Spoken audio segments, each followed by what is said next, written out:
আরে আজকে দেখি আমার মায়ের জন্মদিন। আরে চিঙ্কু, তুমি ভালো করে বাড়িটির খেয়াল রেখো, আমি বাচ্চার জন্য কিছু বাজার করে আনি। আরে মা, তুমি নিশ্চিন্তে চলে যাও। আরে বন্ধুরা দেখুন, চিঙ্কুর মা চিঙ্কুর জন্য কত কিছু করে। আরে হ্যাঁ, আমারও আমার মায়ের জন্য কিছু একটি করতে হবে, জন্মদিনের উপহার দিতে হবে আমার মাকে। আরে বাসায় থেকে একটি বালতি নিয়ে সমুদ্রের ধারে চলে আসলাম, এসেই 3টি লবস্টার মাছ দেখতে পারি।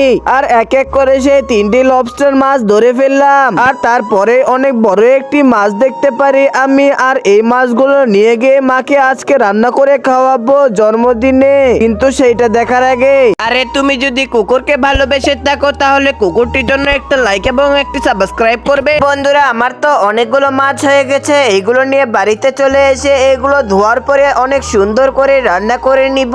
অবশেষে আমার মায়ের জন্য রান্না করে নিলাম। বন্ধুরা, আমার মা কি আমার রান্না দেখে খুশি হবে সেটি দেখতে হলে পার্ট 2 লিখে কমেন্ট করো।